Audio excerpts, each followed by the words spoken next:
Hello and welcome to another episode of the To Baldly Go podcast, and thank you for joining me on my mission to explore strange new worlds, to seek out new life and new civilizations, to baldly go where so many have gone before. My name is Aaron, and I am watching Star Trek for the first time, from the beginning, then discussing with my wife Abby and our friend Nate.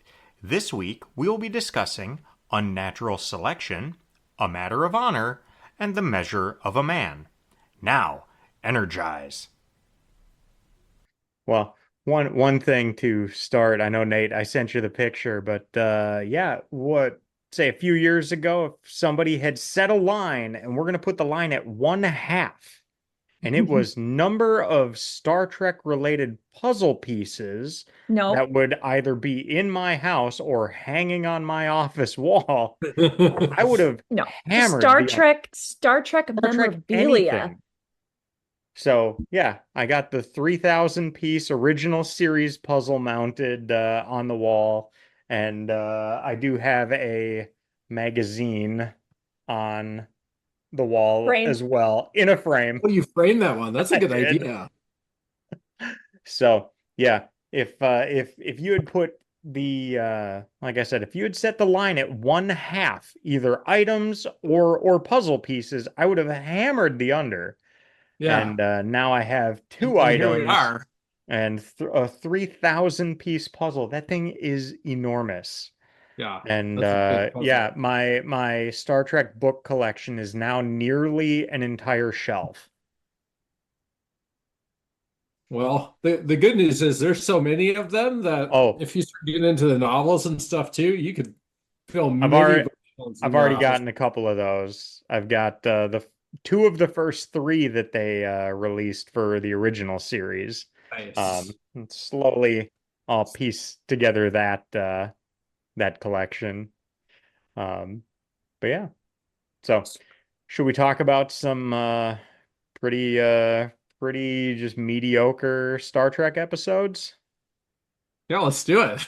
Is that how we're gonna start this episode? Like a DS9 episode. Oh, please.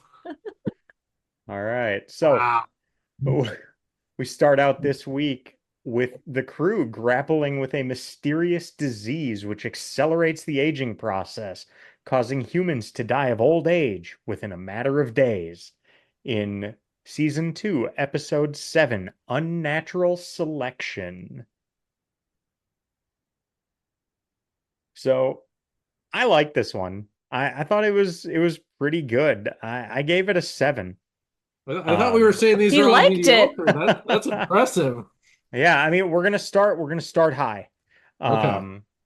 Yeah, I thought this one was good. I enjoyed it. Part of me, like watching it, I was like, I don't know why I'm enjoying this, but it was a perfectly enjoyable episode. Nothing spectacular about it, but it was just there was a lot to like about it, I thought.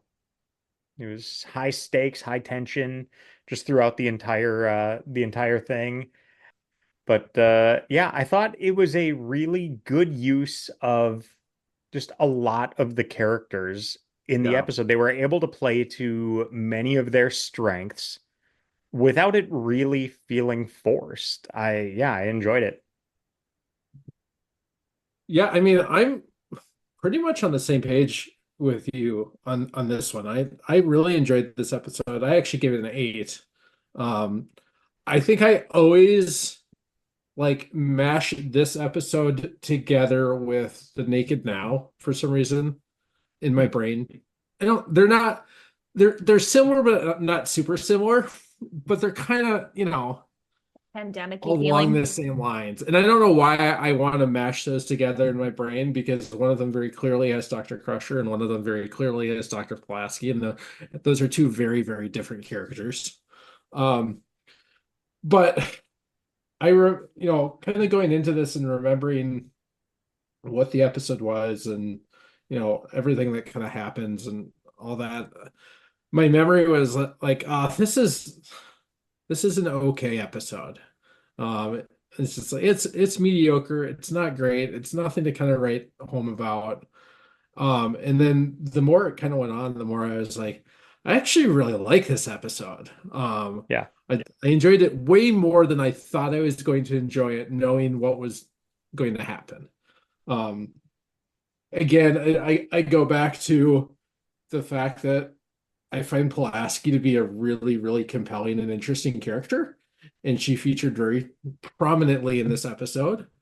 And over the course of 7 episodes, and she's been in like 5 or 6 of them, they've really managed to progress her character very, very quickly and kind of round it out really nicely. Yeah. More so than almost any other character on the show. Agreed. Maybe Riker, right? Agreed. Well, No, how much? I think she even did better than Riker because Riker was much- still one of those like green to start with. With Pulaski, it's like she's seasoned. Like it's like Yeah. we're up and running.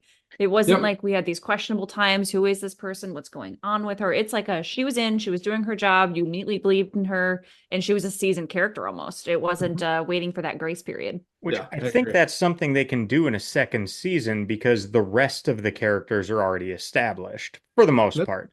I mean, Yeah. they're not having to come in and say, "Hey, we're introducing you to 12 new characters and here's just another one." They're able to But say these characters are pretty well established, so we can give a little more depth to this character and just the show being a bit more established. It's like everyone is bought into the world. So but my I think that counterpoint to that that works. is I think there's a lot of main cast characters that we have not done that kind of a deep dive on, even a third of the way through season 2. We haven't gotten that much out of Troy or out of LaForge or even Worf at this point, right? It's a lot of Picard, it's a lot of Riker, it's a lot of Wesley, and more data all the time. Mhm. And then here comes Pulaski kind of out of nowhere. Even Crusher in season 1, I don't think got as much character development over the course of the entire season that Pulaski got in 7 episodes. Yeah. So, That's because she's playing a protagonist so much, or an antagonist. yeah, I mean, she kind of Because- is, right? Because we've got Data, who is our Spock in this series, trying to figure out humanity, and you've got someone coming up behind her or behind him saying, "You don't matter, you're just a machine." So she's Well- playing that obvious antagonist. So it's a compelling story, even without a main plot line. It's just And a running concept. She's straight up McCoy, too. I mean, she's almost Correct. a replica of that character in a lot of ways, down to I the didn't fact think about that we that, learned in but this that's true. episode that she doesn't like the transporter, right? That was Right. one of the notes I wrote. Is there a Starfleet doctor who does like the transporter? Yeah. You This is what- mentioned though, Oh, you mentioned that you thought this was like the Naked Now. yeah. I just happened to be looking up who the director of this was. His name was Paul Lynch, who directed Yep. 5 episodes of Next Generation, one of which that was The Naked Now. No kidding. Yep. So that would probably be why it had that same flavor to it. They really, it felt like it, See, right? that's funny. Mhm. I didn't get that at all from this one. I mean, I think I have watched these episodes And so many times that might be it. right? And not always in order because you're going back in time where I was preteen, teenager, and you're watching You reruns just on see television. whatever's on in syndication. Yeah, so what's on Or- is on, right? Or there might be 2 different runs of it in syndication on different channels at different points in the series. Yep. So I know for I a fact this is my first walkthrough, or my first watch through in correct chronological order. 100% know that's true for me. think this is my 3rd, maybe my 4th. Yes, I'm a nerd, and I have nothing better to do than sit with Star Trek. So That's fine. there's that.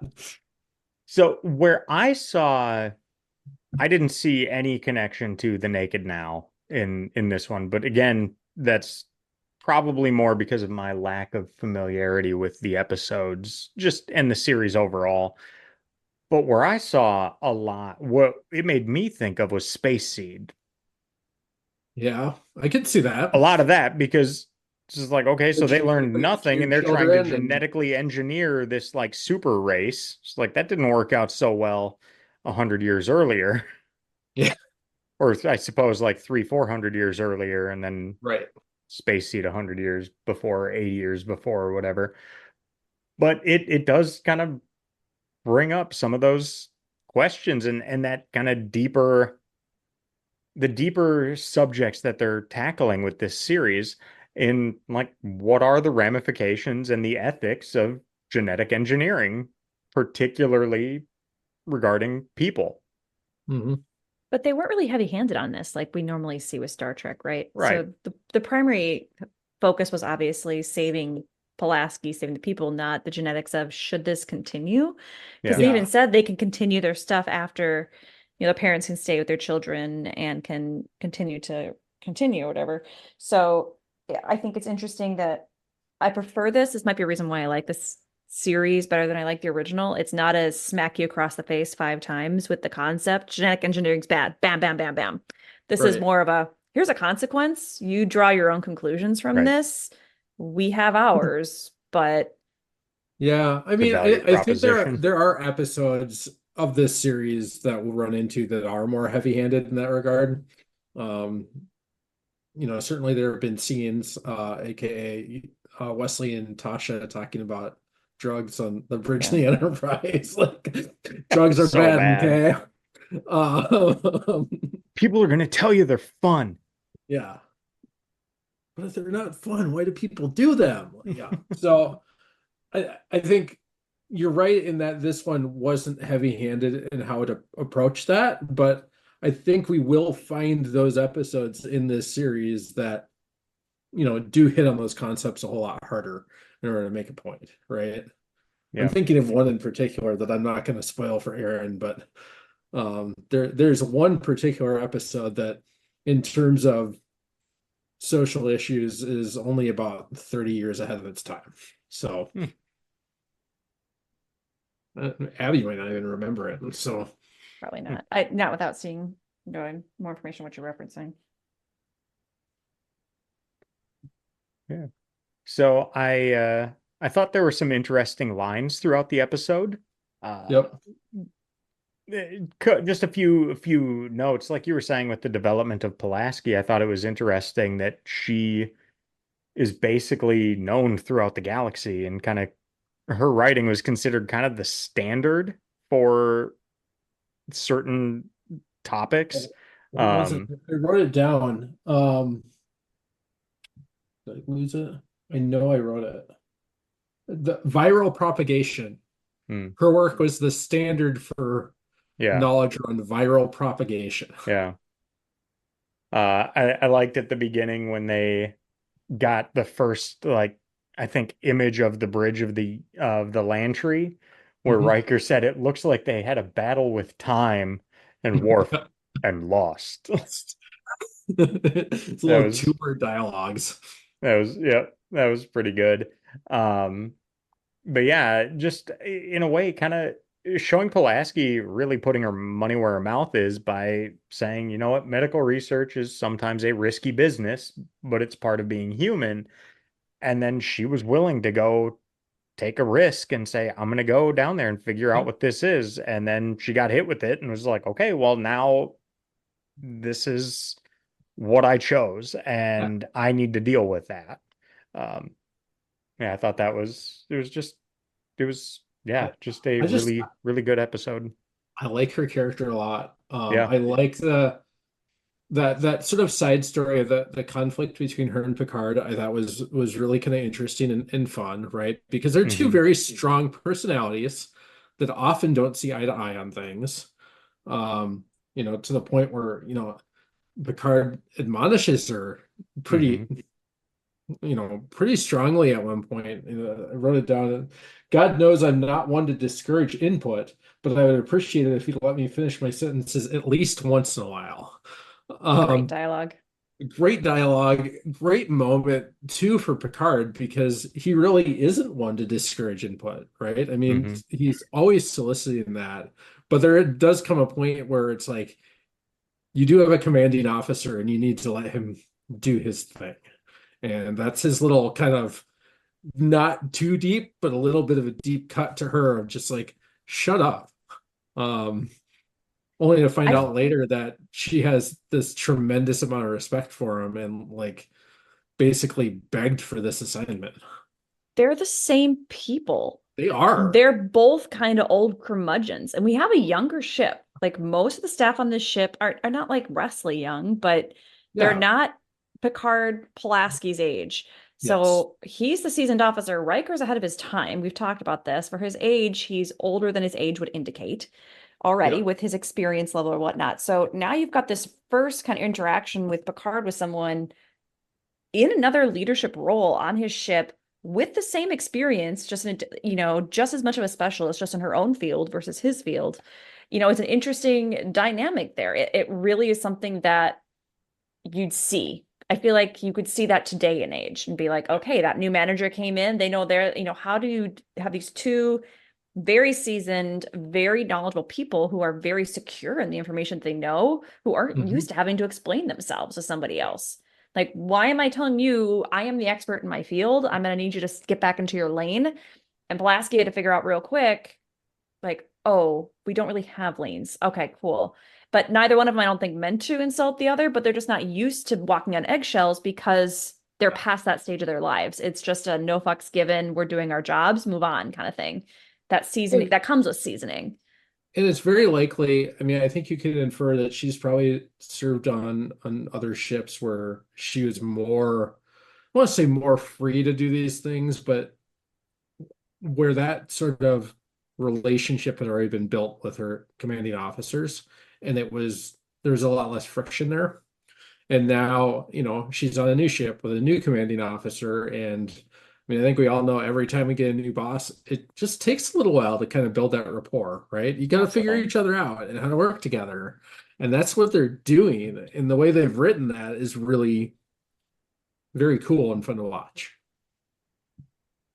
Yeah, I thought it was a really good scenario or good interaction. It was outside of even our normal plot line, which is what made it very entertaining. Like it could have happened in any of the episodes and still would have been a great it made the episode feel full. You've got your basic plot line, but this is a character building. We've talked about this over and over again. This series is about characters and developing their relationships, and that was a great way to do that and a good insight into how this ship is running that way. Right. I also noted the transporter thing, which I thought was interesting. I did not make the McCoy connection like you did, so that is very interesting. Old curmudgeon doesn't like the transporters, doesn't like non-humans, that kind of thing, or doesn't quite understand it. We also started seeing in here where she started to appreciate Data a little bit differently. We're starting to kind of see that shift where it's like you're more than just wires. Yep. And she made a couple things on it. She started to apologize. She was afraid of hurting its feelings a little bit. Then she recognized value beyond just that and risking him. But then she also kind of got to experience Data's not intentional humor on things too. And she even was like, Data, you're a machine. Why are you acting like you're scared right now? You're fine. It's Yeah. okay.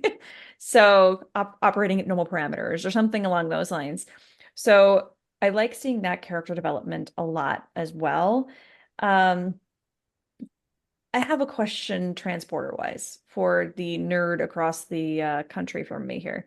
So transporters, removing in concept, a transporter disassembles cells or disassembles it down to the molecular level, It is shoots it submolecular. submolecular level, shoots it across an area and then reassembles it, right?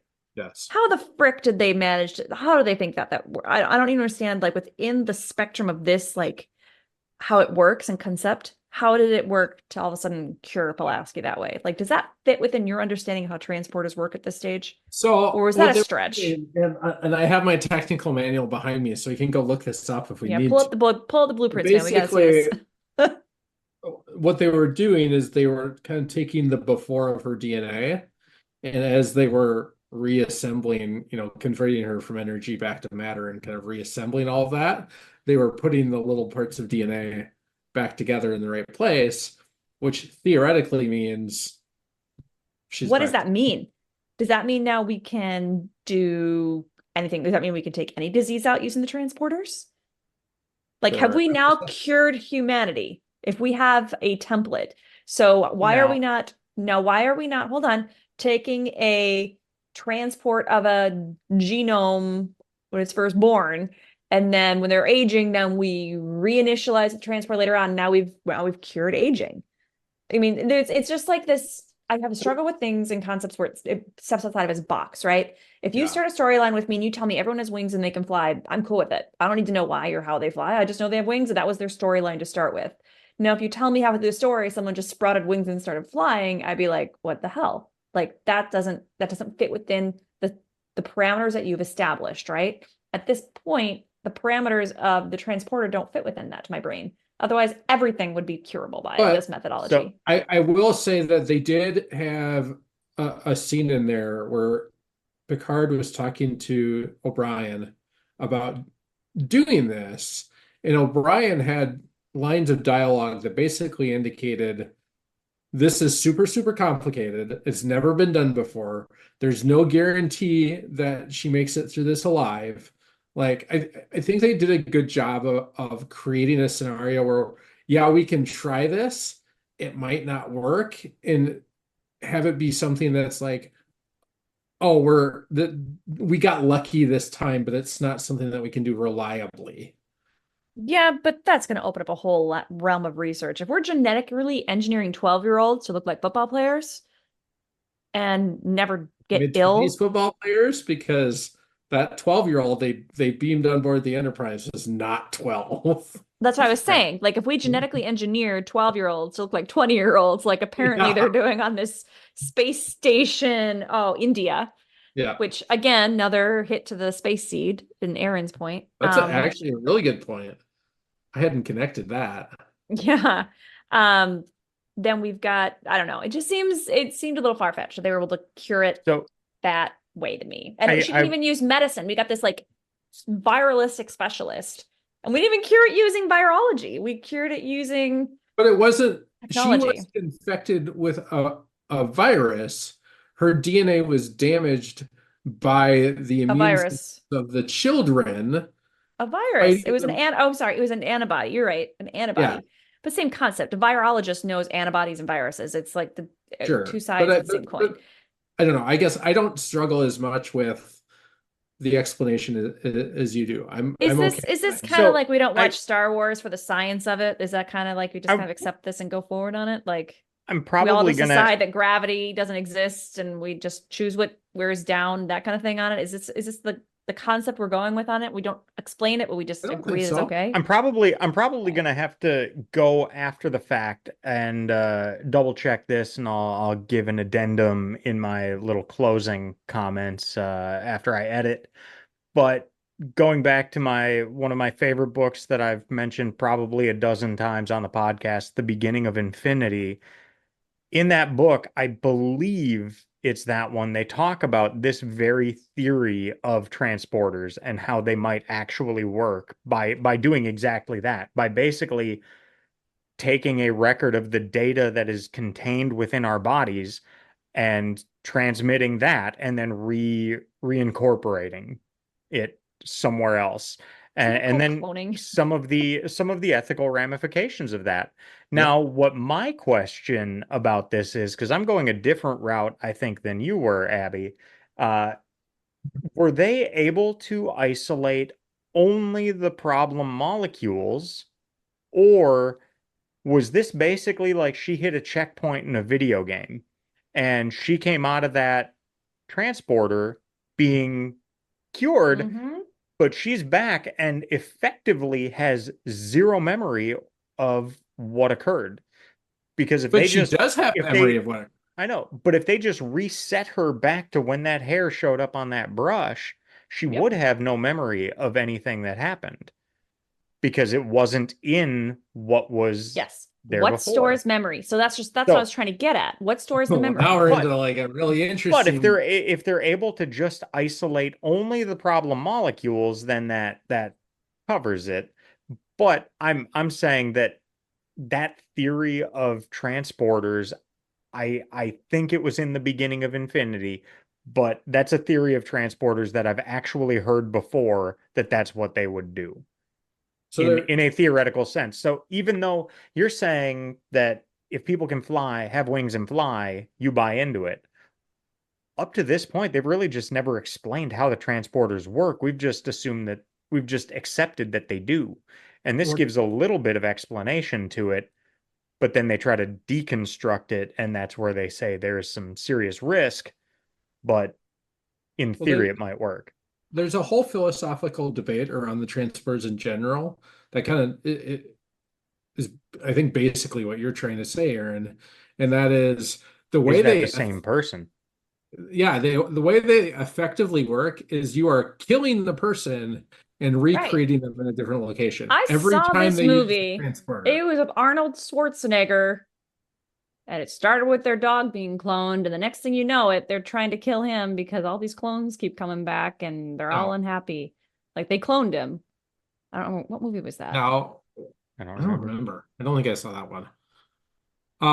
Now there is something in the transporter, and they reference it in this episode, but I don't think they go into depth, called the biofilter, right? Whose whole purpose is to screen out, bacteria, viruses, things like that that shouldn't be there, right? It's kind of like a quarantine for the ship in real time. So A to say that, biofilter. yeah, to say that you could bring somebody back and suddenly they would be cured, or it could be used to cure diseases or things like that, I don't think is outside the realm of possibility. Again, I can, from a science perspective, I can buy into that theory that Mhm. that is a viable technique for, removing cancer cells, or for, some, oh, I have Ebola. Let's just transport me from one location to another and let the biofilter screen out the Ebola virus, right? Um, that I can get behind that idea. The idea that you can modify DNA on the fly, like they're talking about in this episode, is Stretch.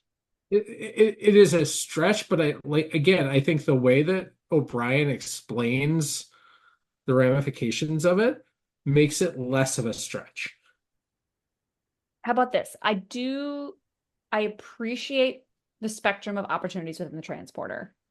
What surprises me is we have this unknown that we use so consistently that seems like that wouldn't be the case. Like if we have this many unknown things that can happen with this type of device, I'm surprised it's in service without all of those things being explored prior to it being rolled out fleet-wide, store-wide, you name it. People are taking transporters back on Earth all over the place in theory at this time. So I feel like all of that would have been explored as like pros and cons of this device before it's uploaded absolutely everywhere. I don't agree, because I just don't think that's how things work out in reality. It would be great if they did, but how often do we end up having some great medical, in particular, innovation that comes up because somebody's just like, well, shit, we never thought to use this for that. That's what And happens in trials. That's when it happens like that. It's during trial no, phases. it's not necessarily. They find new ways to use things all the time that were not what they were initially intended for, or Is as that some the side effect.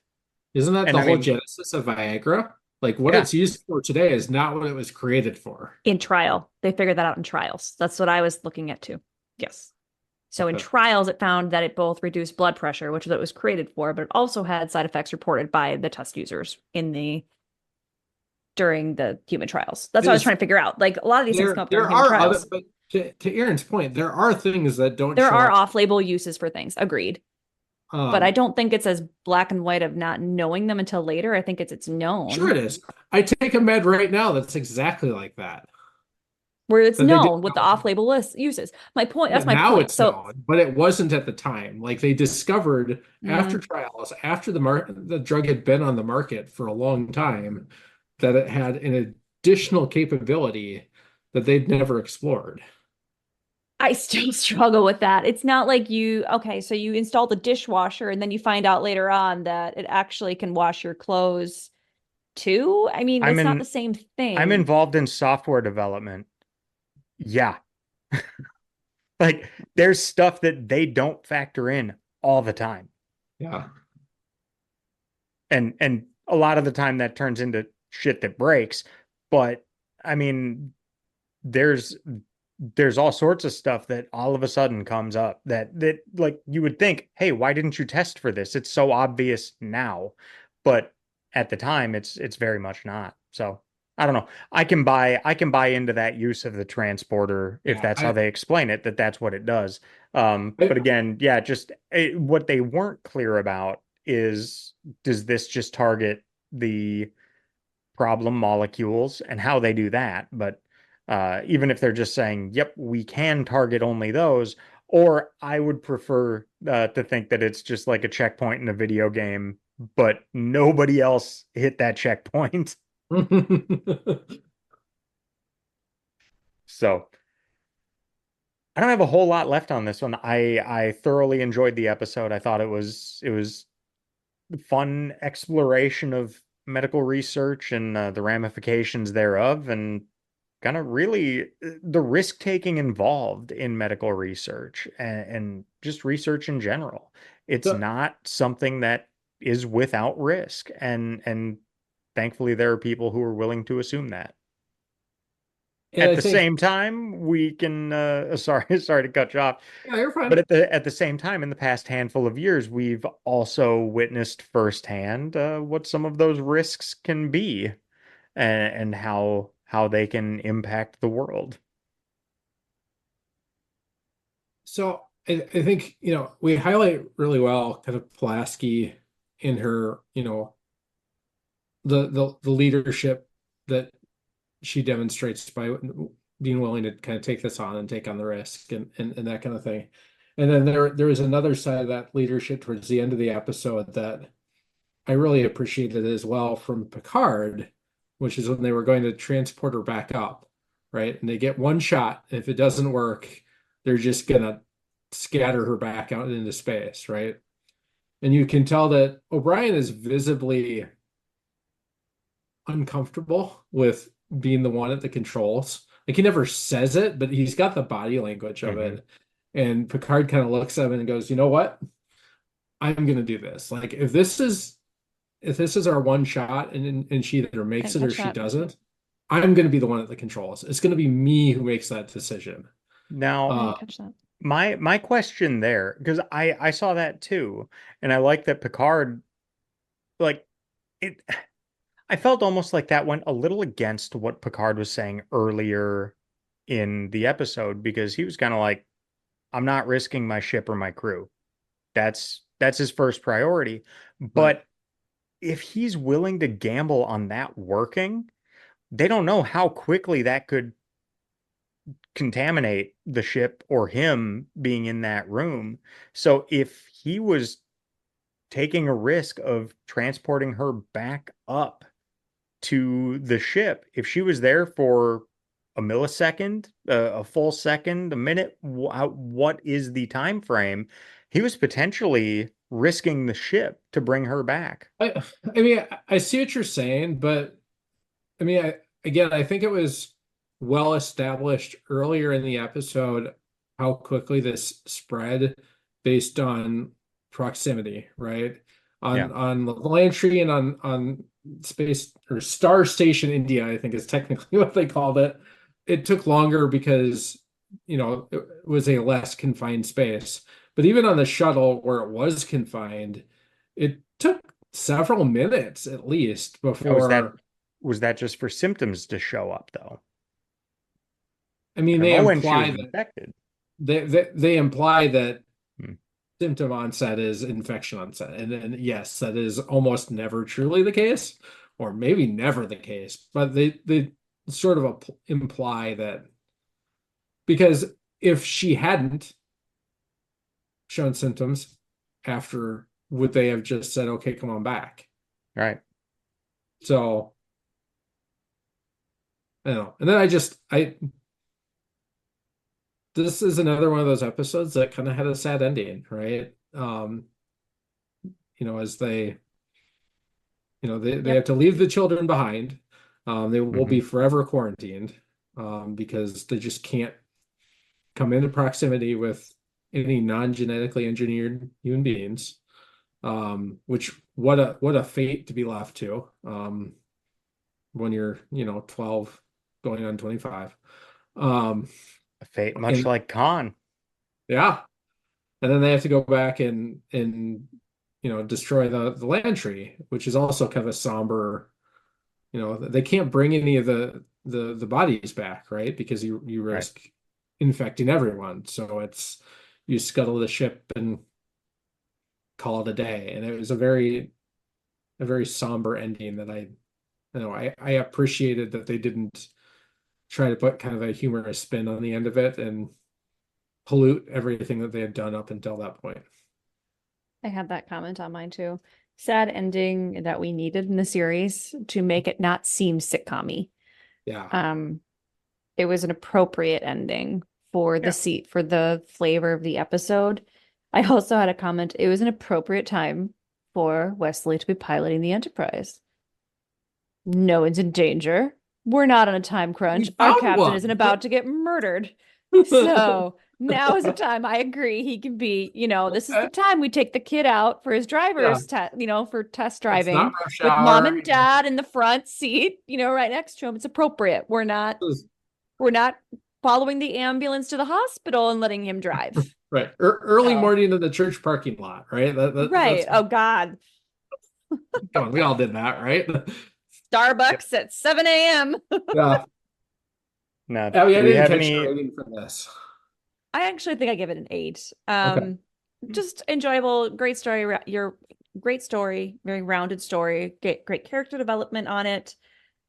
You had the feels for it. And I liked it. All right. Any worthwhile trivia on this one, or just move on? Yeah, I mean, there's not a ton of trivia, but there is some trivia that's kind of interesting. So, Chief O'Brien, we see yet again, right? He makes appearances throughout the series. He is a last-minute addition to the teleplay. Originally, this story featured a young engineering genius named Rena, whose beauty caused male colleagues to repeatedly experience pratfalls, which led to a romantic subplot with LaForge. Showrunner Maurice Hurley found the character obnoxious and deleted her when he rewrote the teleplay, replacing her with Cole Meany's until then nameless character, who was finally named and his personality expanded upon. So he'd never actually been addressed by name until this episode. Just kind of interesting. Let's see here. So it took more than 20 takes for Jonathan Frakes to correctly order Worf to initiate the quarantine transmitters on the Lantry and activate her marker beacons. After That's several failures, I had to do that real slow because I was going to make the same mistakes. After several failures, he alternated between swearing and laughing each time he botched the line. The planet Gagarin 4 is named after Russian cosmonaut Yuri Gagarin, the first man in space. Dr. Pulaski has the same phobia of the transporter as Leonard McCoy. Let's see. The title is a parody of the term natural selection. Obviously, right? Which is a process by which favorable inheritable traits become more common in successive generations and was first defined by Charles Darwin in his book on the origin of species. And then one little interesting bit of just a teeny tiny little plot hole. After the doctor is exposed to the genetically altered child's disease, Data suggests that he and the doctor head to the planet's surface in the shuttlecraft. However, Data is then beamed back aboard the Enterprise, and the doctor is later beamed back aboard to have her return to her normal self. They abandoned the shuttlecraft. They just left it there. Well, they had to. They don't know I how think they infected it was. I They think probably that's blew it a really up. good explanation for why they did, because they're, pretty big risk bringing No, it the back. shuttlecraft made it all the way back to the place because they fly the shuttlecraft all the way back to the space station. Yeah, to the planet surface. Yeah, but they still left it And then not they in the beamed ship. both Data and Pulaski back to the Enterprise. Nobody piloted the shuttle back to the Could have had her Enterprise. pilot it back and then transport her from the shuttlecraft Yeah, in the Enterprise. it's just an interesting little Oh yeah, we kind of forgot about that detail, didn't we? So I think it's going back just a sec to when you're talking about O'Brien.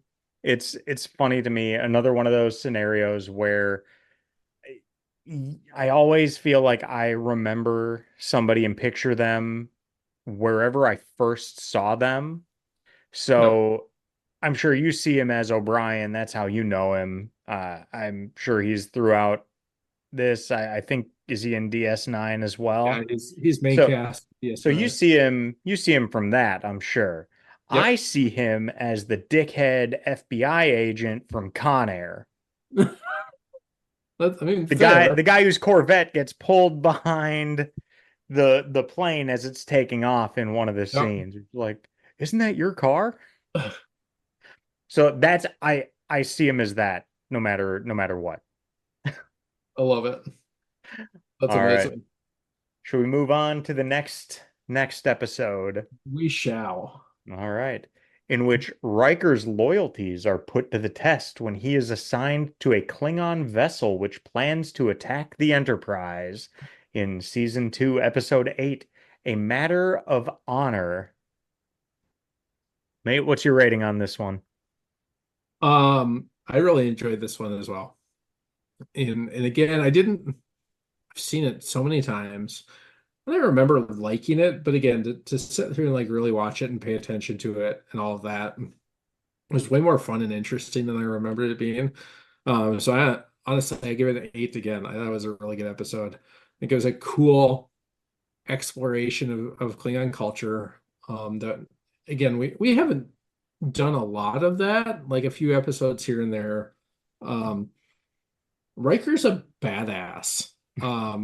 I don't know how else to explain that. Like, just I think I wrote that in my notes about 3 times at various points of the episode. Of like, the dude has the confidence of I don't know what, but like just nothing bothers him at all.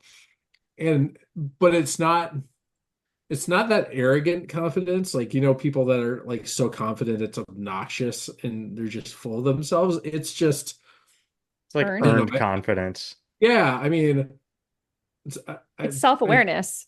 He's aware Yeah. of it. He doesn't have limitations in these areas, and so it's not that he's intimidating. People are intimidated by him. yes, I think that's Is a that great way of putting it. It kind of reminds me of I listened to Smartless, the podcast, a fair amount. I don't know if either one of you have ever listened to that. It's Jason Bateman, Will Arnett, and Sean Hayes. They do a podcast together, and they interview different celebrities every week, or just different people in general. And so they always refer back to, I think the book is the Subtle Art of Not Giving a Fuck. Um, Great book. and there's a phrase in there that the author uses called sexy indifference, and that to me is kind of Riker. I mean, it's just this like, I got this. Like, it's not a big deal. We're just gonna go. Like, it's all good. Um, and yeah, I mean, Abby, I like it's not that he's intimidating, it's that people are intimidated. I think that's a great analogy for him. So I don't know. I thought it was a really interesting plot. I think it was fun to see Riker develop a little bit more. I think it was really interesting to see that, more of the Klingon culture and the interaction between a human and a Klingon. Um, I laughed a lot in this episode, like a ridiculous amount. It was just so funny in parts. I really enjoyed it. So one of my notes I wrote after watching the episode is this was basically Riker being peak Riker.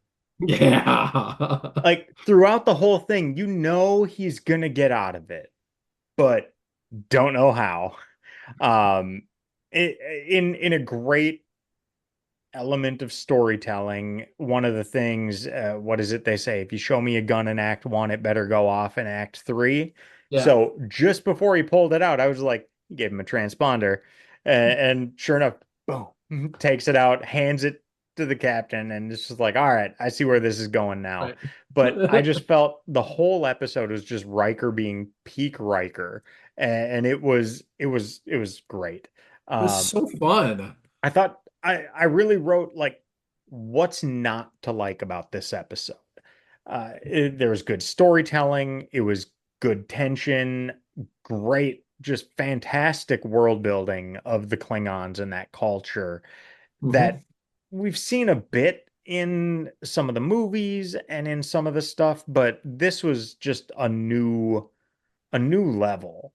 And also seeing that not all the Klingons are on board with this, hey, let's get along Yeah. deal. But yeah, for the most part, I just was sitting back enjoying watching the episode. I thought it was really, really good.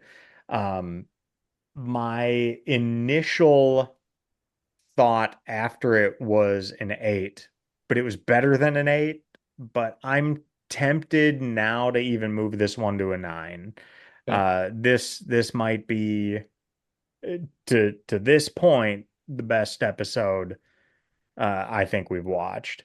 Um, Here's what stops me from giving it more than an 8. And this is maybe a little nitpicky thing, and you both may think that I'm dumb, but it just bothered me. What in the ever-loving hell is subatomic bacteria? Right? And that just bothered me. Like, why couldn't it have just been a strain of bacteria that they'd never seen before that eats the metal off of the hulls of ships? Why does that have to be subatomic? How do you have subatomic bacteria? It doesn't make sense. And I don't know. I'm deducting a point for that because that's we've fair. taken away some episodes for pettier reasons. Um, so I'm sticking with my 8. I agree with everything you said, but that goddamn subatomic bacteria. That's fair. I get it. I missed that line, so I didn't hear subatomic bacteria at all. Which I'm sure as I rewatch things, I'll be much more nitpicky as I know the big details in a lot of episodes. Um, I did make note though, apparently they have briefing and indoctrination sessions. So okay. Didn't know Starfleet's a That cult. that choice of words clearly.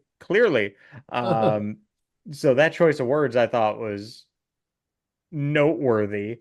Um, yeah, I just a lot of comments about just the Klingon world and Klingon culture and all of that.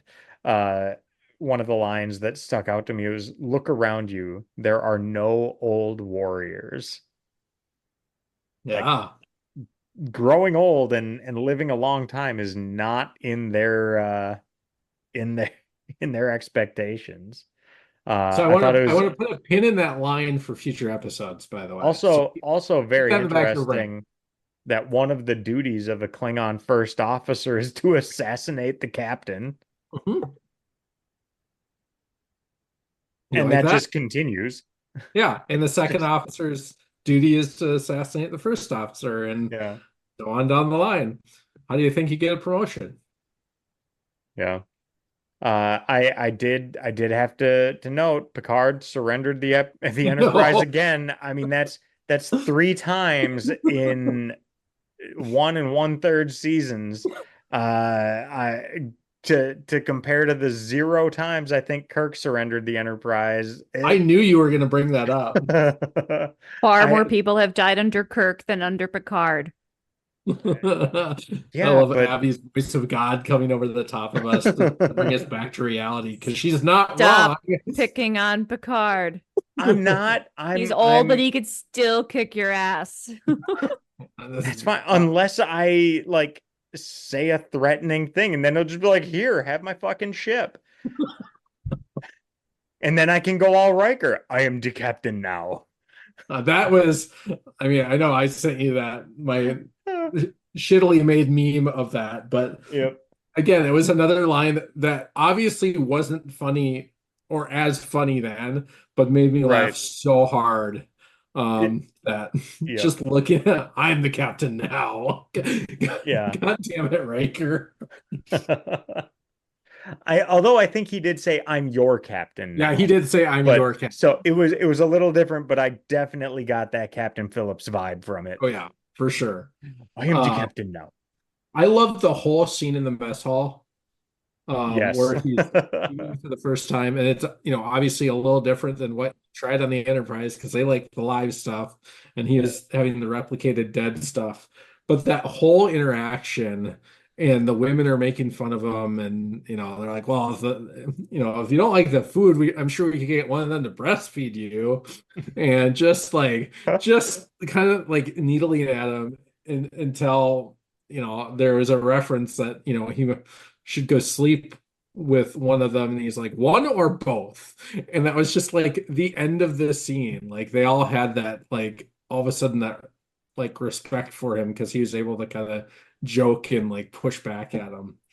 um and I literally wrote right after that, I say again, Riker is a badass. Like, just none of that bothered him. He just rolled with it. It didn't matter what they threw at him, he was just okay. So Yeah.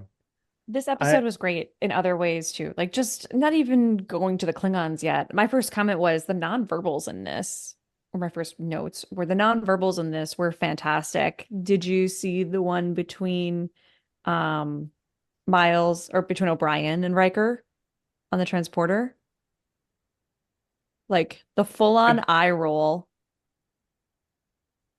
I probably did, but I don't remember. I don't Did I? know. I And then thought you I. had like the whole like piece with the when they're doing the target shooting with the Yeah. phasers, like Yep. the off the cuff way those two are talking, they're Hmm. clearly have defined a relationship at this point. They can do it like, I'm Some not of going to that ask him, dialogue but I'm going to almost ask felt. him. Sorry, go ahead. No, it's just I thought it was like a teasing way Picard did it, and I liked Yeah. that dialogue to it. You can tell that there is a closeness now where we can kind of say it in a teasing way on it, like, interesting, huh? That someone wants that. Yeah. I wonder who would ever Kind want of to do leads it into it. that. Yeah. Yeah. And it's probably not the case, but there's a little part of me that felt that all our parts of that scene were almost improvised. The way they played off each other was just so elegant. I'm sure it Mhm. wasn't. I'm sure it was all scripted, but it felt really natural. We are starting to see this cast really figure out each other's moves and not just their own, which is making for a very seamless production. Very captivating. You don't get taken out of the episode. Mhm. You're part of this, You just you're part of the group. You're lucky to be seeing this snapshot of their day. so I've maintained this theory, and I know I didn't invent it, and I know I'm not the only one to think about these things, but I've maintained this theory that the best TV shows and movies, for that matter, that have ever been made, a large part of their success and why they are so good is that the cast like each other on and off camera. And this is a cast that becomes very, very tight in real life. And so I think that spills over onto the screen, that that familiarity and that camaraderie, versus where you see those TV shows or movies where there's conflict off camera, and no matter how good of an actor you are, that just kind of spills over a little bit. And Mhm. so, like, I think this show is a great example of that. I think, relevant to current events today, Deadpool and Wolverine is a great example. Like, Hugh Jackman and Ryan Reynolds are like besties in real life. Like, they hang out, they love being with each other. Like, in that, just that level of friendship and camaraderie shows up on the screen. And I think it elevates the movie two or three times what it would be otherwise, right? Right. So So I'm I'm sorry to have a little more criticism of Picard in this episode, but I he did didn't think surrender the this ship. was I didn't think this was the strongest Picard episode. It was Really. almost not a Picard I mean, episode in a lot of ways. yeah, but I'm thinking in particular his dealings with Ensign Mendon early in the episode. Yep. Now, Mendon was kind of, I mean, you don't come in as the new guy and tell the highest in the chain how to do things. But at the same time, I felt like Picard was kind of a dick to him and like in a way going against what the goal was having them come on board. I Sure. mean, I don't know. It was just it felt a little un-Picard, I think, the way he treated Mendon and the tone that he had, where it was just this like complete irritation of like, why the hell would you talk to me? And yes, they Yeah, do more or have their less than Worf's just complete Worf was a derision. dick. right, Worf's a I'm bigger dick sorry, than if Picard. Worf wasn't such an asshole, a lot of this episode could have been avoided because the kid might have actually been willing to, say, look I found this subatomic particles and actually would right, have spoken up potentially. But Worf being an asshole is literally like it's like a new manager in a job where they don't want to be told how to do something from someone, so they don't look for insight from their team. Worf is newer to the role still. He's not confident in it. And so he's like, I don't need your help. Shut the fuck up. He right. was But Now, to rude. be then That was fair, he was but so then that rude. happened, and then Mendon went to Picard when Picard, I think, was just kind of coming Strolling by. through, just walking by, and he was just like, "Hey, I noticed a few procedural items which might speed up operations on the bridge. I pick things up very fast." And Picard was like, "Yes, of course you do. You have an excellent record." Really dismissive of I him. didn't get that. I got It said, Picard "However, being here, polite and however, trying to redirect him back towards the proper chain of command on things because we don't want everyone just that doesn't make sense. You can't just always jump to the I top, know, right? And if Worf wasn't such an asshole about it, it would have been a proper push to the right location for the right information. But right, Worf did not have that capacity. He ironically had too much honor on the line for it, so he doesn't have the ability to be a trainer. Essentially, is what they're asking him to be. I found it just a little interesting and seemed just not as Picard as Picard sometimes is, say with his handlings of Wesley and things like that. And he can be a dick to Wesley, just like everyone can be. But I don't know. I just thought that was interesting that the guy tried to talk to Worf. Worf, yeah, was way worse and just had zero interest in hearing what he had to say. And even at the end of that interaction, he was like, "You may impress me." And like just doubling down on the dickishness of it, yeah, which I wrote which was down just that like, line because it fine, was I'm he gonna hit that me Super so dick. hard. I'm gonna just keep this in. And yeah, at the same time, I know you don't go to the CEO, and there is chain of command, but at the same time, when you're having these conversations, I can kind of see why the guy was just like, "Hey, I've got some information you might want to have," and get shot down, shot right back to the guy who shot him down previously, and clearly has zero desire to listen to him. Um, so I don't know. Now, I thought the that one was break I get I will it, but I also think it wasn't the greatest Picard moment. the one break I will give them in regards to Mendon is, and obviously they play it as a cultural difference between the Benzites and how they do things in the Federation or in Starfleet. But the idea that Mendon isn't going to bring any of this data of what he's found until he's finished his analysis and he's buttoned it all up, versus like, hey, this might be a problem and I should at least tell somebody. Let somebody Well, else look at the data. yeah, while I continue to analyze, and another set of eyes sometimes helps, and like, and I get it. They do a really good job of kind of playing that up as a cultural difference, and so I believe it from that regard.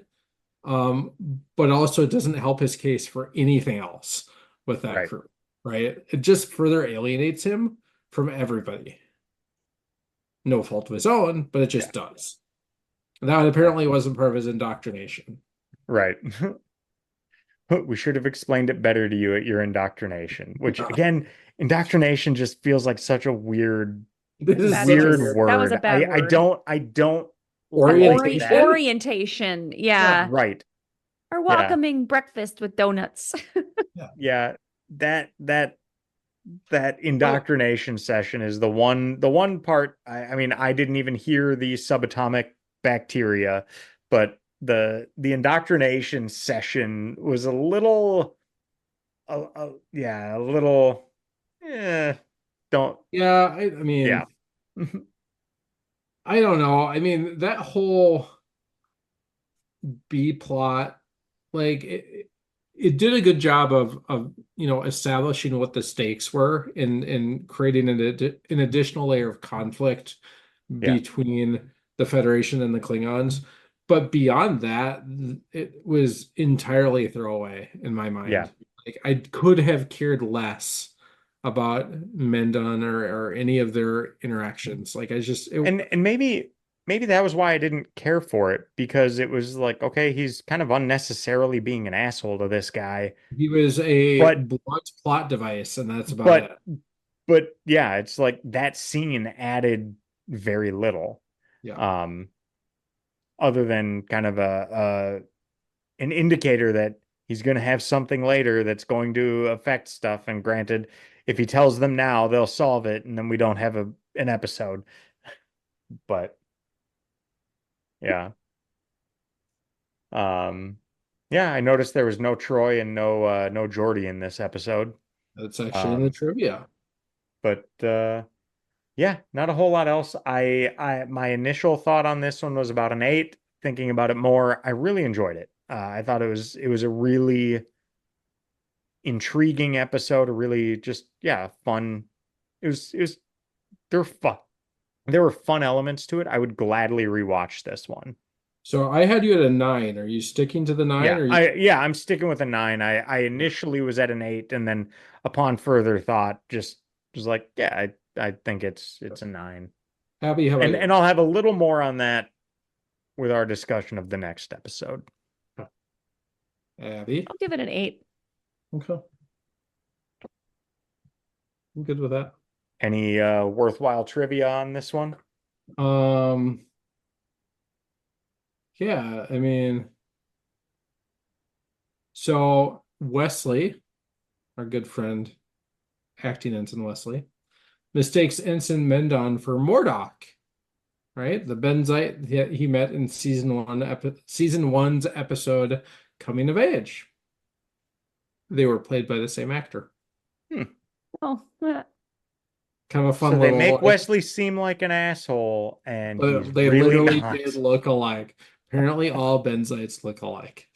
Oh, that's funny. Let's see here. The Klingon dishes that Riker eats were made of sushi and forms of offal. So yum. This is the first appearance of the Klingon dish gach.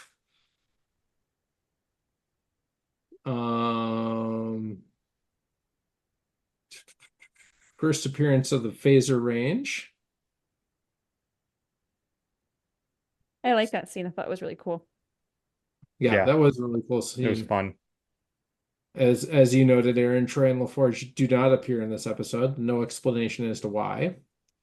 Though he appears in this episode, this is the only Klingon-themed one in the series not centered around Worf. So, slight spoiler for future episodes, but I also think it's really interesting that he's just, more of a background character in this episode, despite the fact that it has to do with, his people. So that's what I got. All right. All right, so should we move on to our final episode of the week? We should. When Data refuses to be disassembled for research purposes, Picard is enlisted to defend his rights in court. in Season 2, Episode 9, The Measure of a Man. I'll go first on this one. I had forgotten how much this episode pissed me off for all the reasons that I was mad because of Maddox the whole time, which tells me it's a great episode because the whole time, like, this is so fucked up. You can't do that. And I'm so mad that even someone could believe that and think that. So I can't give it anything less than a 9 because it was such a visceral reaction I had watching it of, who the hell do you think you are that you get to tell this person walking around that you get to destroy him because you're arrogant? He's not even telling you it was a bad idea to start with. He was along with it. He just thinks you're a moron and you don't have it ready yet. And you've pretty much admitted around the table, like, well, I'll figure it out if I see how it's done first. That's not true. I take apart the toaster. There's a very good chance I'm not getting that toaster back together. But now, Danica, our daughter, that's a different story. Our daughter, she will get that shit back together and it'll probably cook better. So we all have our strengths. Maddox is not there yet, which is ironic. A toaster.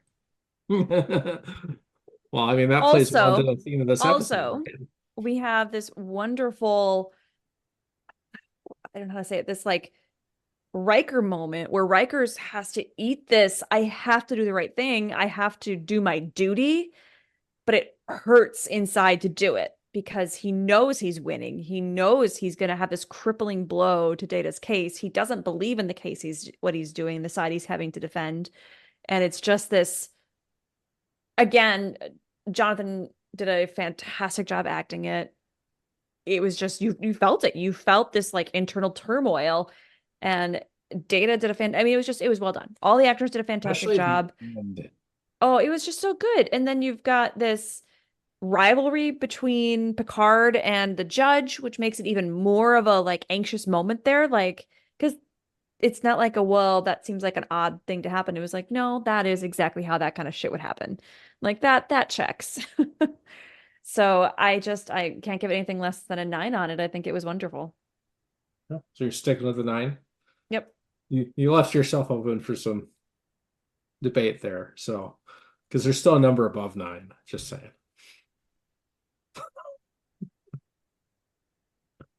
Come on, Greg. I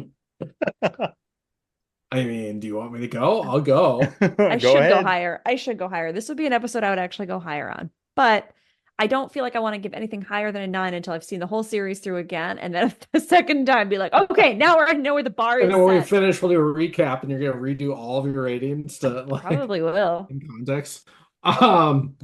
Man, I had to go back and kind of look at a few things at the end of this episode. Mainly because I didn't remember how many 10s I had actually handed out. And the answer is I've given one other episode a 10. And I'm gonna make this the second one. This is such a fantastic fucking episode on pretty much every level.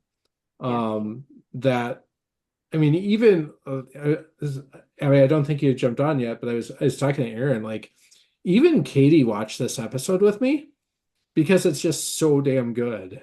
And it is riveting from start to finish. And it's just, again, I've said a million times that I love that was a face. I realized you probably got clawed by a cat, but wow. Teeny tiny baby claws. Sorry.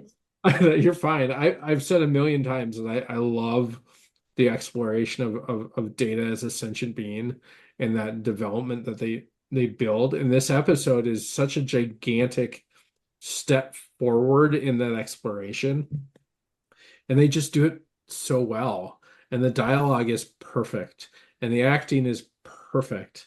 And in the grand scheme of, if I look at all the Star Trek episodes and I want to put a top 10 list together of all Star Trek episodes, this is on that list. Like, it is that good.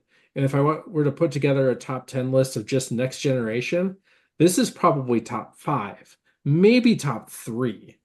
Like, and this is early season 2, which just blows me away. Like, I always forget that this happens so early in the season. because it feels like a season 4 or 5 episode.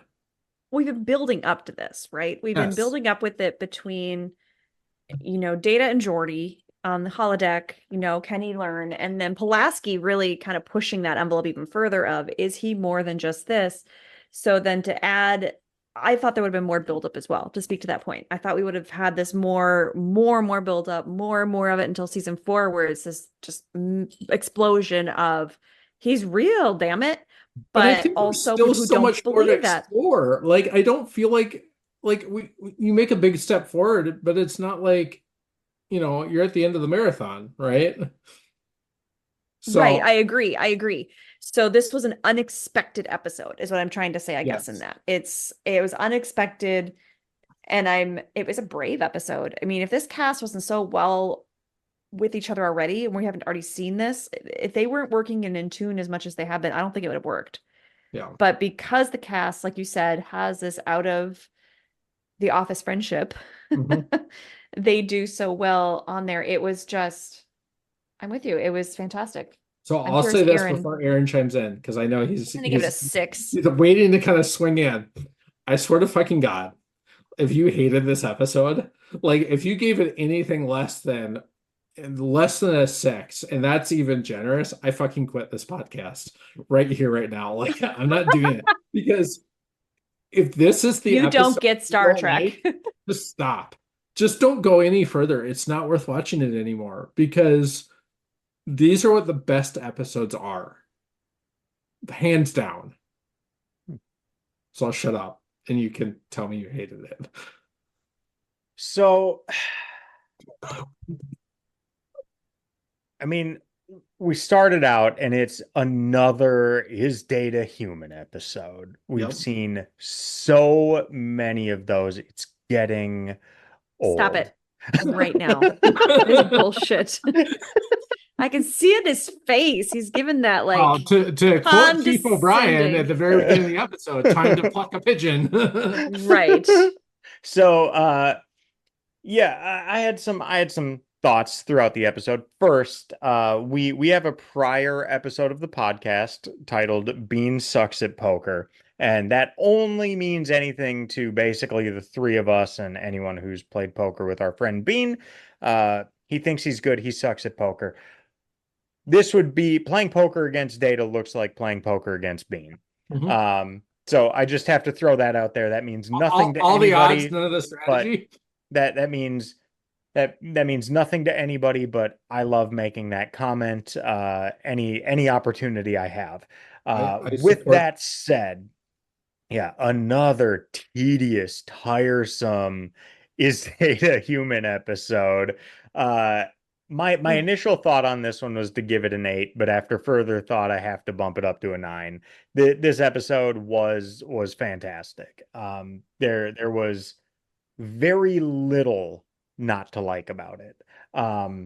The stuff that I won't even say I didn't like about it, but the stuff that I made note of in that would border on not liking is really me just being petty and having watched too much courtroom YouTube stuff. Or YouTube courtroom. Like courtroom analysis. So seeing, and I think we've talked about this before, probably in the court martial episode of the original series. Basically, the the operation of the courtroom or the court martial was so just not real that it nearly took me out of it. But Not at real the same by time, what standards, though? but Because I'm going to challenge you on that. Well, this is not a United States court system in the that's 21st true. century. That's true, but it's also run sort of like that. So Sure. so but a properly run courtroom, a properly run court martial doesn't make for 10 minutes of compelling TV, which this was. So I can easily get past it, but apparently I can't not mention it. But that I don't discount it for that. It's just one of those like, okay, so the lawyers get to testify, got it, and they get to tell all their stuff. And I get there's opening arguments, but yeah, it was, I mean, it was standard for TV court stuff. Um, but really that's like the only shit talking I can do about this episode. I thought it was fantastic. I have been Um, excited for you to watch this episode since yeah. we started Next Gen. Yeah, it was excellent. I mean, just all of it. It's one of those where, yeah, I don't know what to isolate to say this was what was great about it. It was really just all of it. The antagonist was a great antagonist, Hmm. but it was an interesting antagonist in the sense that it's not like he was an enemy. He was sort of on the same side, but different priorities. And you even said Data wasn't even opposed to doing what he wanted. He was like, you're just not ready yet, and I'm Right. not willing to take that risk. But at the same time, it is a worthwhile conversation to have of, I mean, they look at Data and say he's the property of Starfleet. Yep. Is is Data different than the computer of the Enterprise? Or does he just look different? And that's something that I I always struggle when we watch an episode like this and Maddox says things and it's just like, oh shit, I've said that stuff in the podcast before. So It's you're like Maddox. I've asked those same questions of Data, and I don't think that it's bad to have that conversation. No, I think that the exploration is worthwhile. It always is, Yes. right? Yep. But how can you, sometimes it's difficult to have a conversation if you're asking questions that may lead to uncomfortable answers. And then do you get real answers if people are uncomfortable giving them? So I think that's a lot of what we have with the way Maddox is approaching stuff. And of course, he I think becomes a bit more Maddox as the episode goes on, as he gets challenged on things. He gets a little more entrenched in his positions, which I think is fairly standard for how a lot of people operate. They get challenged and they don't say, "Oh, maybe I should reconsider things." It's just like, "Oh no, fuck you. I'm There's an I'm entire book digging called in." Think Again by Adam Grant that Right. explores that concept, Right.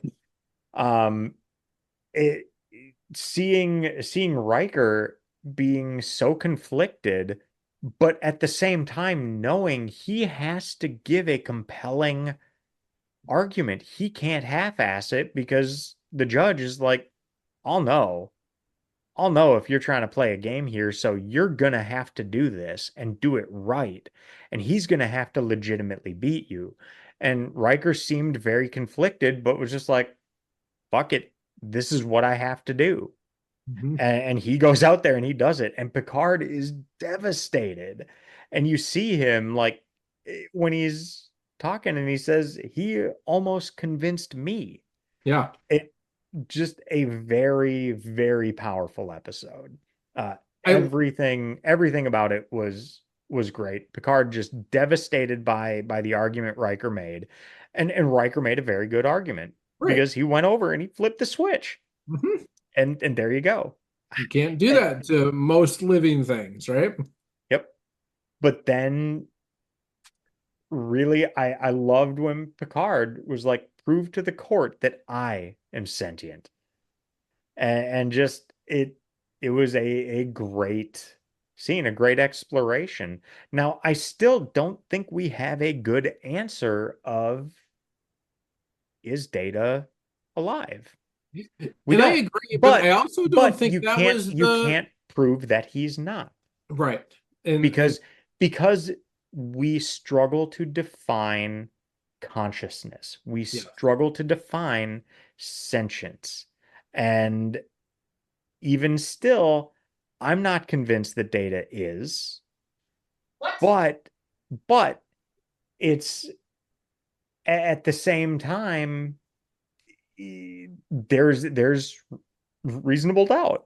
Yeah, I was There's gonna say they there's never use enough. that terminology, but it appears the concept of reasonable doubt still exists in the 24th century, right? Right. Right. So yeah, just a Yeah, fantastic episode all around. I Again, my so my good. initial so where I'll tie it into the last episode, and as I talk about it more, I almost take out my thought here.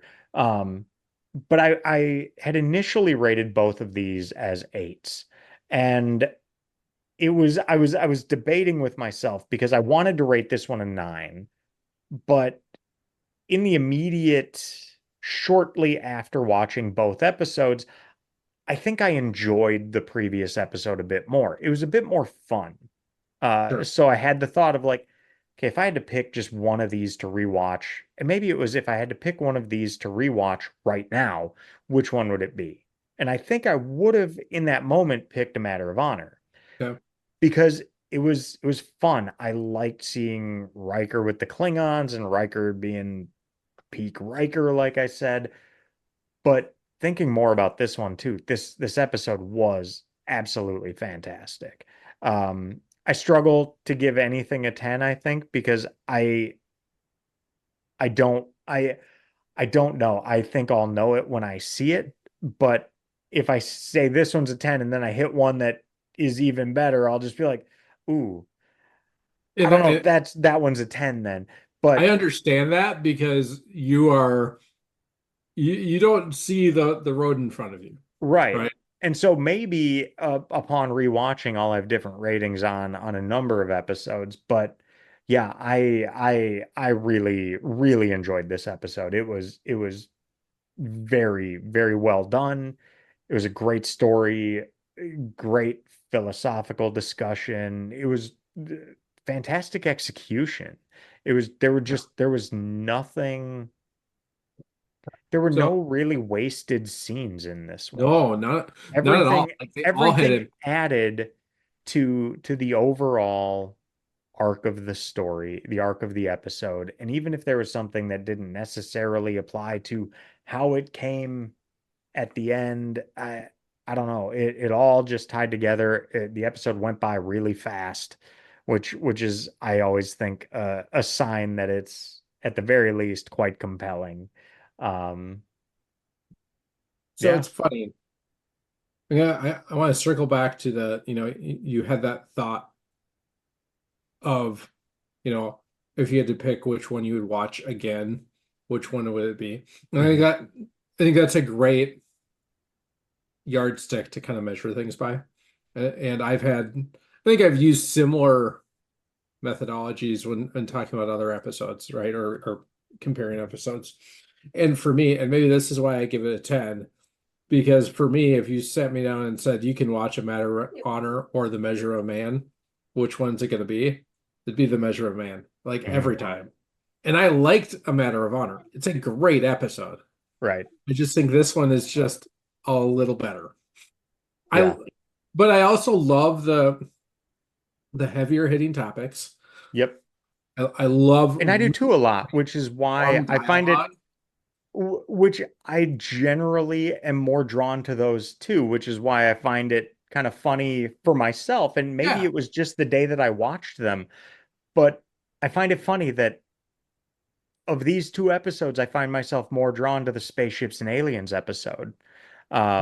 While it's tough because these two episodes are so different. Yeah. And And I that's think where at it's some like point you're just what's splitting hairs, what's your right? favorite adventure movie versus your favorite drama was a Right. bit more of how that is. Well, So it's I like think these if I had to say which is a better episode, I would probably say The Measure of a Man is a mhm. better episode than A Matter of Honor.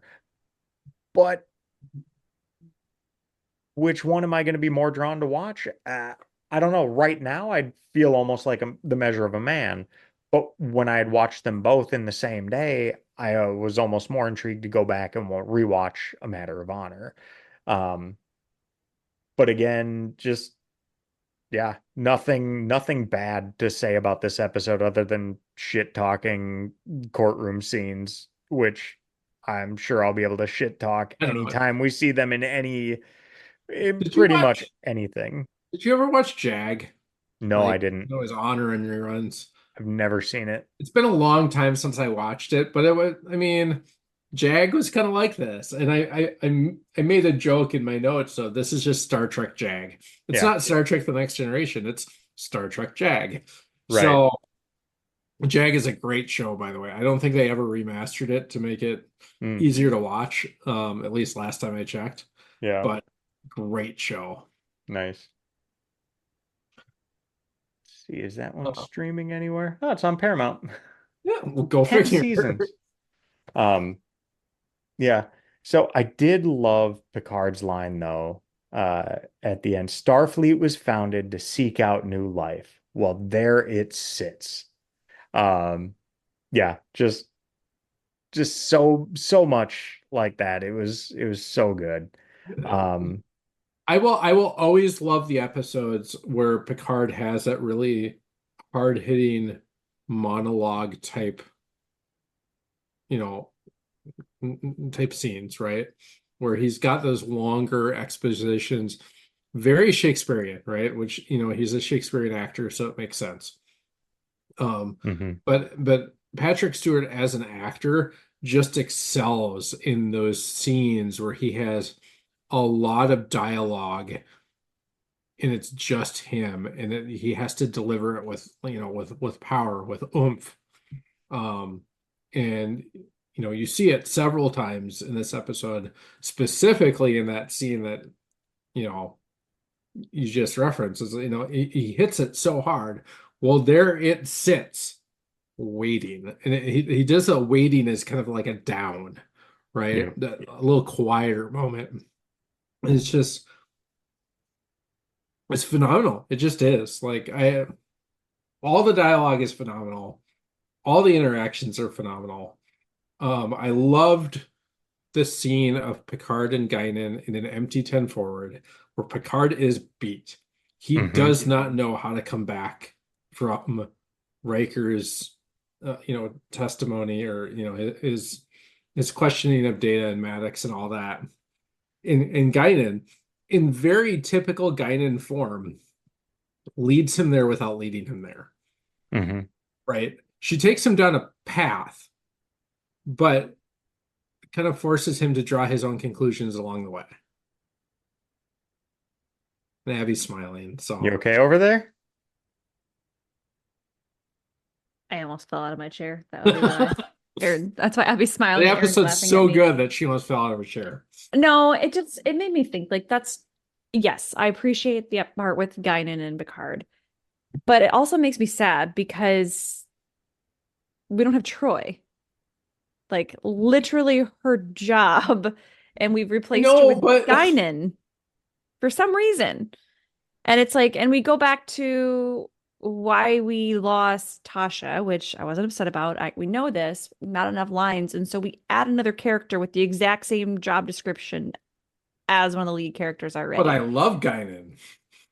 I love Troy too. So it's just like we're going to we have an actual like therapist on session, but you to go aside, but he went to go talk to the So, barkeep. And I get that. I do. There's something to do you that. think Troy could have had that But conversation with him? If you took Whoopi Goldberg out of that scene and put Marina Sirtis there, same dialogue, same interaction, does it have the same impact? it would have had the same impact. It wouldn't have been the same conversation. Because Troy is more black and white. Yeah. Guinan lets them run around to it. Picard didn't need black and white in that moment. He needed what Guinan provides over what Troy provides. Then I wish Troy would be able to provide that. I wish the character of Troy was allowed to develop enough that she could handle that, though, and give what is needed I that guess way. I get it. And was she even in this episode? Man, I don't even remember. Um, Clearly they're still trying to figure out what to do with her, because I too like Troy a lot, and I know that later she has a much bigger impact. That being said, I still love that scene, and I don't think I would change anything about it. So, no.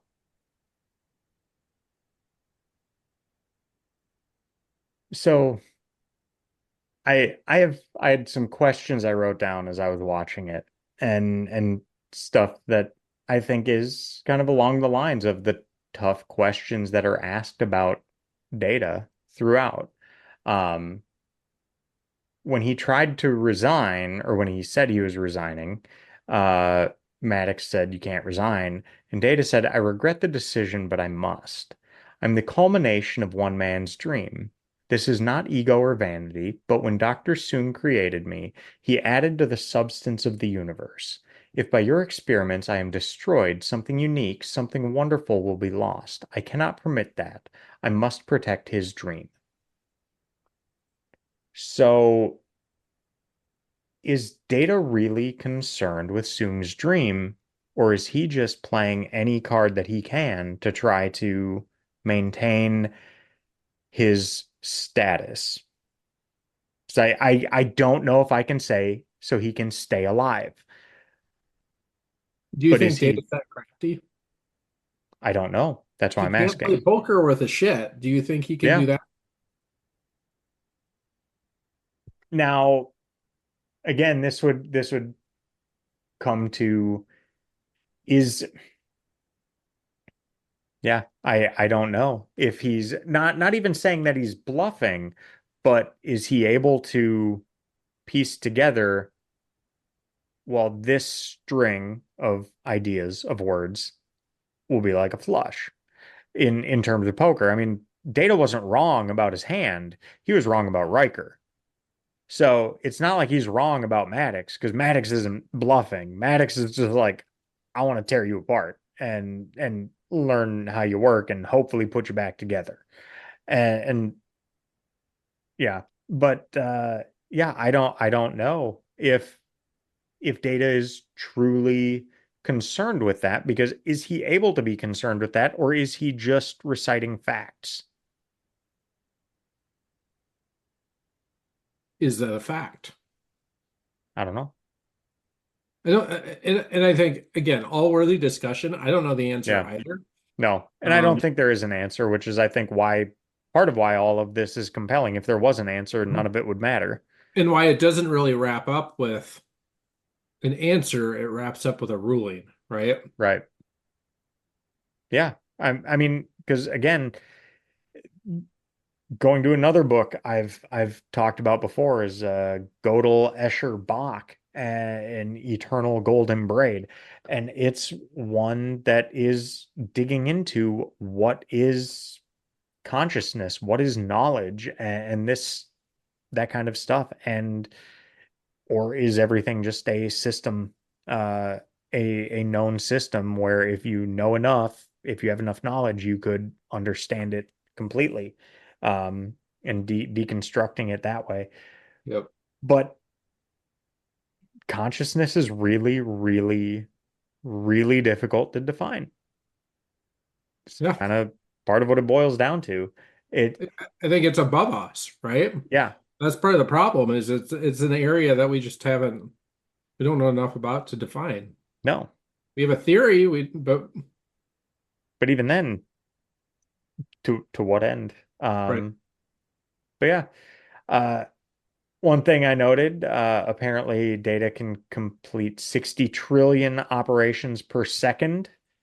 Curious how that compares to computing Yeah, I was gonna levels look that up today. too. Um,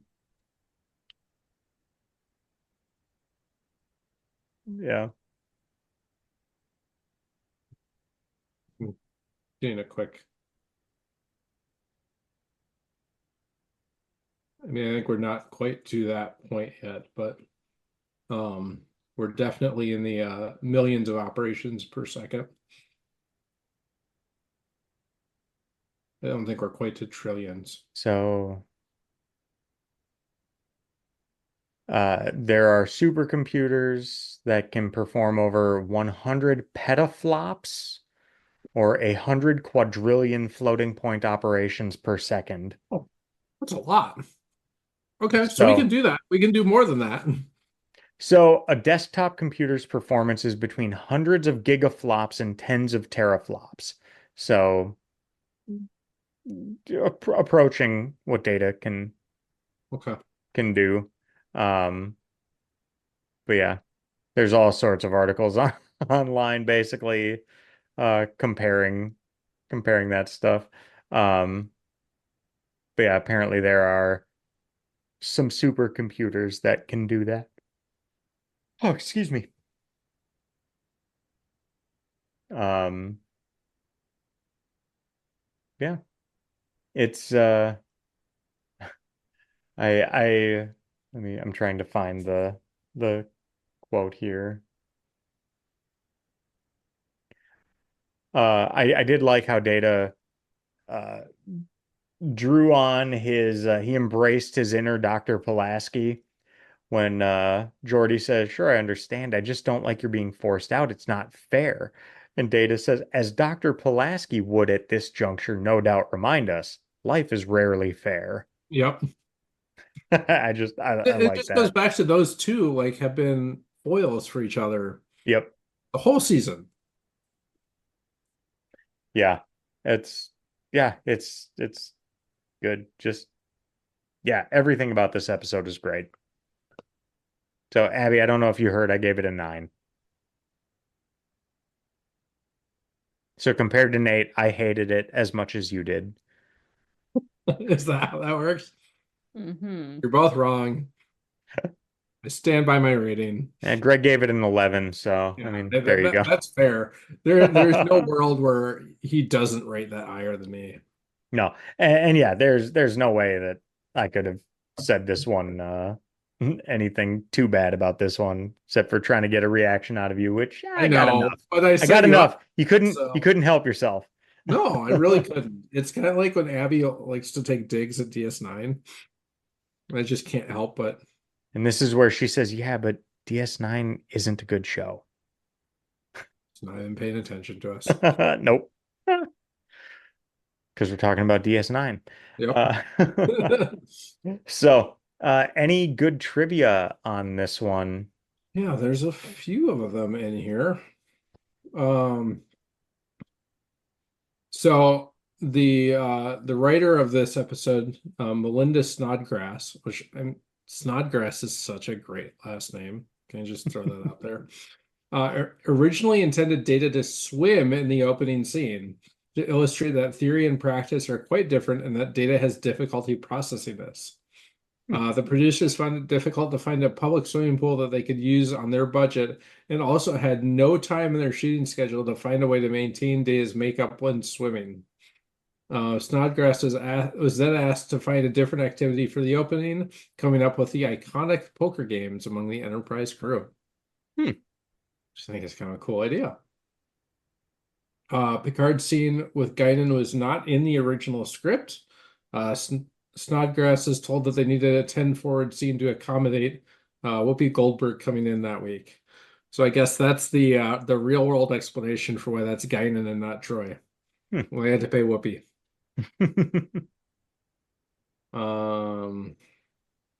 Gene Roddenberry disliked the premise of this episode, arguing that there would be no lawyers in the 24th century.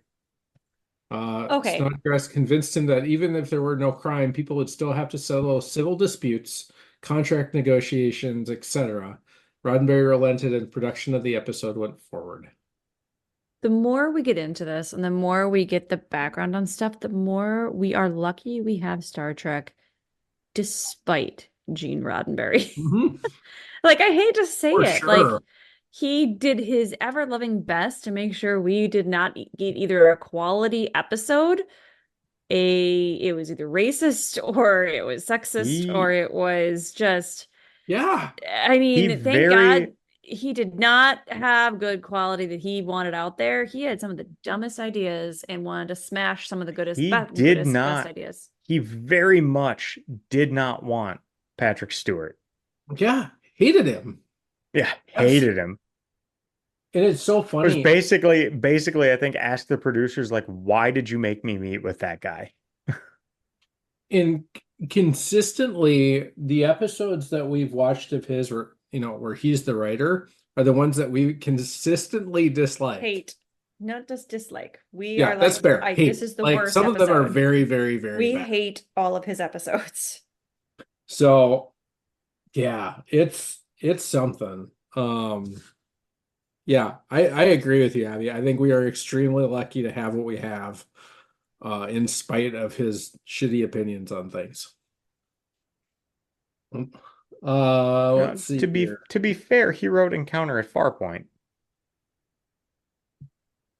Yeah, I mean, I mean, I will not the give greatest you, episode, but not a bad start. that's fair. But everything else has been But trash. yes, your point does remain.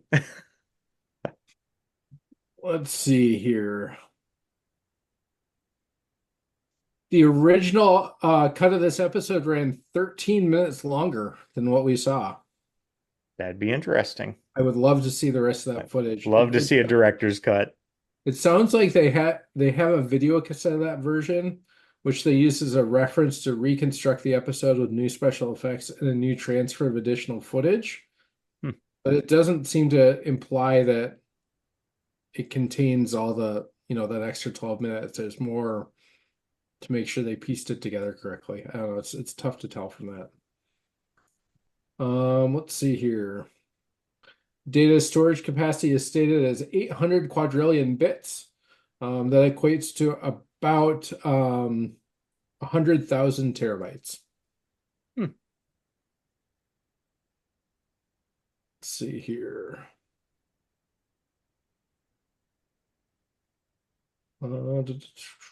Starbase 173 is a reuse of the model for Regula 1 from Star Trek II: The Wrath of Khan. You didn't catch that. The Starbase design coming to be known as the Regula 1 type, after having also appeared earlier the same season in The Child. And then Regula 1 itself was an upside-down redress of the orbital office complex from Star Trek: The Motion Picture. Took the same model, flipped it upside down. This is listed as one of the 10 essential episodes of Star Trek: The Next Generation in the 2008 guidebook, Star Trek 101. I can believe that. I mean, it hits so many things. Now, I wonder if somebody were to just watch only this episode, if they would take anything away from it. I don't think they would like it as much. I think No, context is, because I think context is huge in knowing the characters, because then you have some vested interest versus who cares about them taking apart C-3PO. yeah. So interesting kind of history of the title of the episode. I'm going to try and read this without stumbling my way through it. So the title comes from a statement by Plato: the measure of a man is what he does with power. 18th century English philosopher Samuel Johnson expanded the saying, the true measure of a man is how he treats someone who can do him absolutely no good. The direct source for this episode, however, is most likely Dr. Martin Luther King Jr.'s version. The ultimate measure of a man is not where he stands in moments of comfort and convenience, but where he stands at times of challenge and controversy. Other famous variations of the measure of a man line have been credited to 17th century English Bishop Robert South, 19th century British scientist Lord Kelvin, Elton John, Joe Biden, and J.K. Rowling. So if we go off of that and say that it was the Martin Luther King Jr. comment about what he does in moments of discomfort or challenge, Yep. Who are we measuring? how is Data measured then? Because when he was faced with that challenge, he said, I quit. So I interpret that differently. And that's, I kind of threw that question out. Who are we measuring? It's not where he stands in moments of comfort and convenience, but where he stands at times of challenge and controversy. Who in this scene, or who in this episode, besides Data, needs to grapple with that? I mean, Riker a bit. Riker a bit, Picard a bit, Maddox a bit, Captain Philippa Louveau, or however you pronounce your name, a lot. She's the one that makes the decision. She's the one that stands at times of challenge and controversy. She's the one that ultimately the consequences of the decision lie directly with her. Yeah. Kind of makes her the center of the episode indirectly.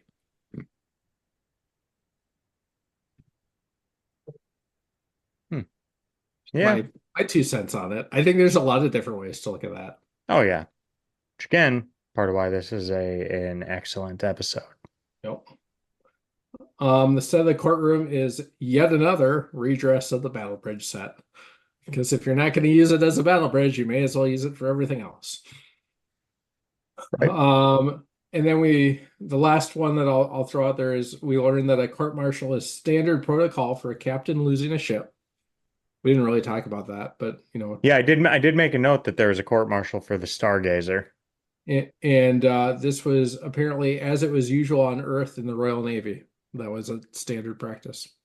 So I didn't know. is that only when the ship is actually lost, like long term or permanently, or just Or if you not when just it's surrender. temporarily surrendered? Yeah, I think there's the temporary surrender.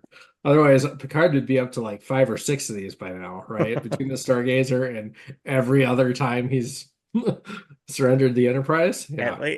Finally, you understand. I'm dense sometimes. It takes me a while. I do love now every time it happens, you're just like, oh God, Aaron's going to say something. Every time. And the fact that I never caught that ever. I just love how everyone's brain works differently and catches different things. Yep. Never even entered my mind. But here you come. Just got a first episode. Kirk would never let that shit happen. Yeah. God damn it, Aaron. Oh. And on that note, should we I think this is another good one. I would say these last two, in my opinion, are the two best episodes we've seen yet. They were just excellent, and Unnatural Selection seems just not very good at all compared to the two. But I mean, that one was good.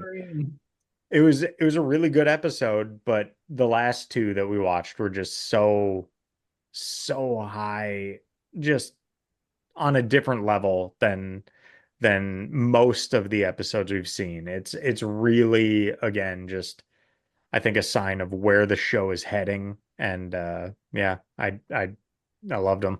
They were great. Yeah, I agree.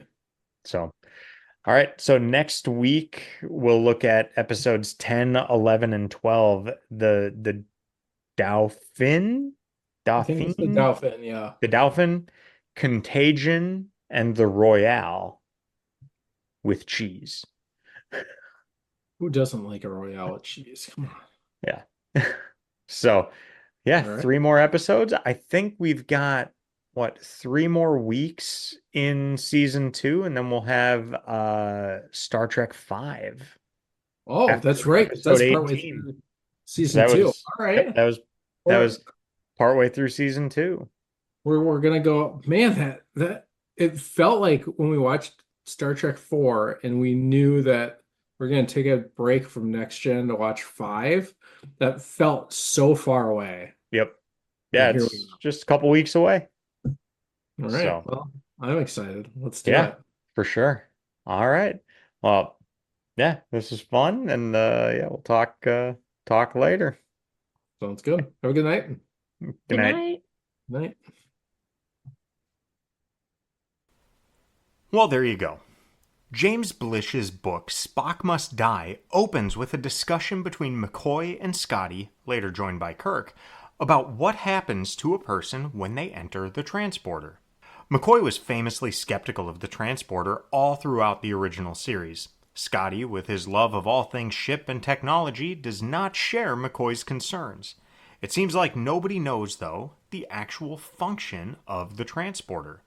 Nobody knows what the transporter actually does. McCoy believes that it destroys the matter that makes up the individual and recreates it somewhere else, being necessarily different. Scotty says the transporter analyzes the energy state of every particle and then performs a Dirac jump, which appears to be a made-up notion for Star Trek based on the real Dr. Paul Dirac, one of the founding fathers of quantum mechanics. This is yet another one of those fascinating conversations that doesn't really have a clean answer, though.